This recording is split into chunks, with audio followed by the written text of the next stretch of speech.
My last speaker in the row is Virginija Langbakk, and Virginia, you have been the director of the European Institute for Gender Equality since 2009, and here in Europe we are very proud of that institute, and I hope we can exchange also experience among the instruments we need to get to equality.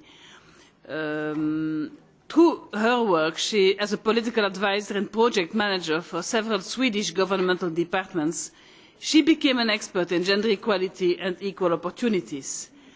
The European Institute for Gender Equality provides expert advice, and speaking from my personal experience is very useful to policymakers in Europe and the rest of the world. You have the floor.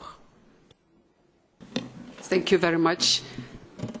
Ladies and gentlemen, it's not easy to speak about expertise when you hear either poetic and strong statements or horrible experiences from different experts and different politicians.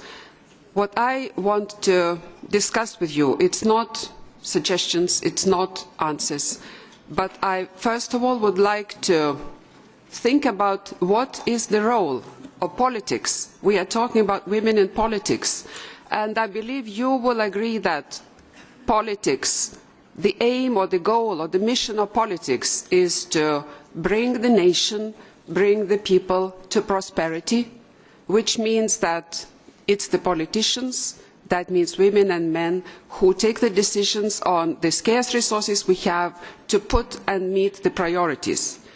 Now, if we talk about how we usually select the priorities, it's not the expertise, but it's usually the case, the practice, that either the political leaders educate the nation to realize which are the challenges and then on which priorities to put the resources, and then the nation supports them, or it is the civil society which brings up, which educates the political leaders, and then it's them who bring up the priorities and then put the resources to solve them.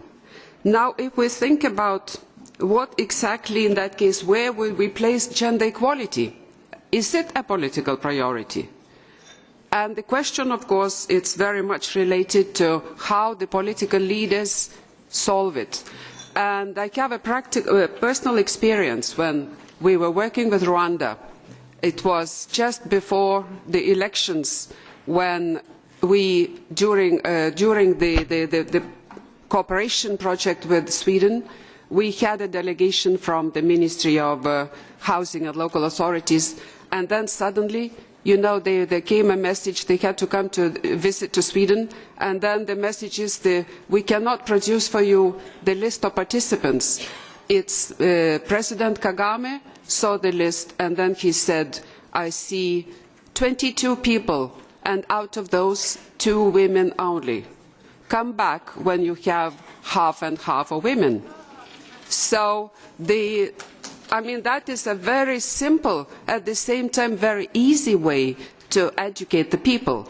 So to me it is also one of the very, very small examples how political leaders can influence, and still how much Rwanda is really educating all the leaders, which is a good example of that.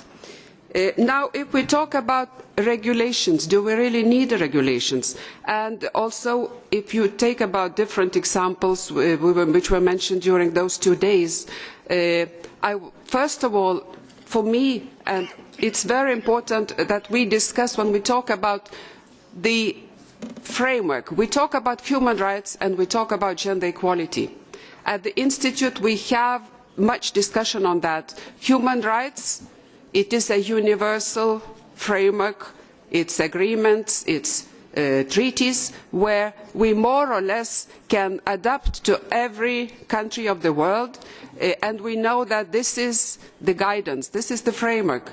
Gender equality, and that means also politics, it's a different thing because its impact on the culture, it has different stereotypes, it has different norms. So when we talk about do we need a regulation, on the human rights side, on the legal side, we have it. And it's very often it is already decided which is the direction. But when it comes to gender equality, it's very difficult to see what the regulation could be, and also the implementation even of the laws. So if we talk now, let's say we have in all the treaties, most of those who signed the UN different treaties and CEDAW Convention know that we have the obligation to mainstream gender equality into the laws. Do we do it? We have the obligation to implement gender impact assessment. The European Union has it in treaties. Do we do it? We have to do the gender budgeting. I have not seen, except for a few cases, where gender budgeting is really implemented. So regulation most probably wouldn't be the only thing to solve it. Maybe we have some other measures to think about. And now about the highway. We talk about, to me, the highway is some destination to prosperity, to come back, which politics is the driving force. And if we think now about prosperity, of course we have to measure it. And the measuring on the nation would be the gaps between women and men. So when our institute developed Gender Equality Index, I think you still can find it outside, which is the first index, extremely broad, measuring very different indicators and covering many areas. What did we find out about the European Union? You have the same laws, you have the same requirements, but the outcome, the result, from the same platform for women and men is different. So what does that show? That shows that on the highway to prosperity, to be equal, men and women, we have very many gender gaps, or as we would say, potholes.